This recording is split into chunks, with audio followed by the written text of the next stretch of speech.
There have been 47,000 plus terror attacks committed by Islamic terrorists since 9/11 alone in nearly 70 countries.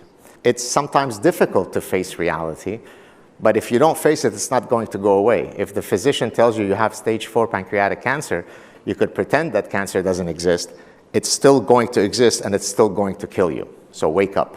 Sticking our heads in the sand is just never a good way to deal with a problem that is confronting you, especially when it is threatening lives. God's Saad brings this out so clearly in this clip. It refers to, metaphorically, I mean, the ostrich doesn't actually do this, but it refers to the idea that you bury your head in sand and la la la, I don't want to hear it.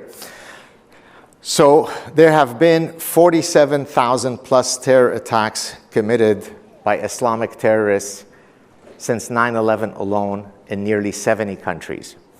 The terrorists who've committed the 47,000 terror attacks tell you exactly why they've committed it. And they justify it via their canonical material in their holy books. Yes? But Westerners are much more suicidally empathetic, and therefore they come up with alternate explanations because you don't want to marginalize the noble religion of perpetual peace. And so here are some of them. I won't go through all of them. These are not satirical. I can give you the link to every single one of them. Many of them were espoused by professors.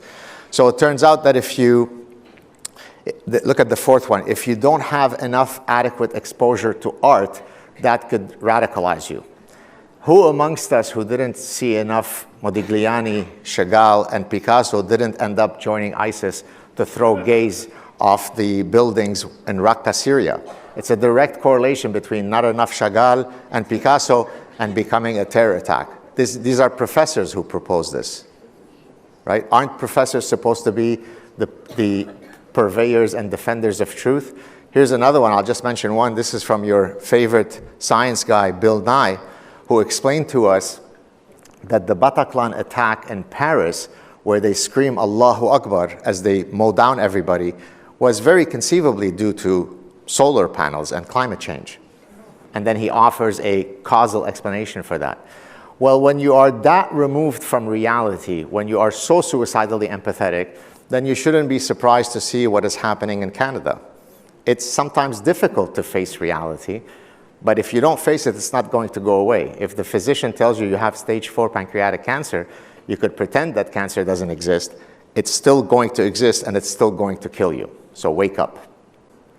So how do we save our universities? I might be a minute late, so I hope you'll give me grace. How to save our universities: pursue knowledge unencumbered by ideological activism. No knowledge is forbidden if gathered objectively using the scientific method. We often have in universities, don't do this research, it might marginalize this group. No. It's a deontological process. It's an absolute principle, right? I don't modulate the truth so that I don't hurt someone's feelings. The truth is the truth, irrespective of whose feelings are hurt. The fascinating thing is that here we have people who are in fact intelligent people, but they use their intelligence in corrupt ways. I don't think it's because they are deliberately trying to be corrupt. It's because they are so fearful of the masses subconsciously that they do everything possible to appease the agenda going on in their universities and their students and to be popular. And that is to, God forbid, not say anything that is negative about, that's associated with Islam, because then you are marginalizing these people and then the students are going to come and attack you. So what do? You come up with the most ridiculous, nonsensical justifications. We have to be able to criticize a fault. It doesn't mean we're criticizing every Muslim in the world. It doesn't even mean that we're criticizing Islam. We're just pointing out a fault coming out of Islam that must be dealt with because it's causing a loss of lives. Almost every single terrorist attack that happens in the world is performed by Muslims. That's a problem that Islam has to deal with.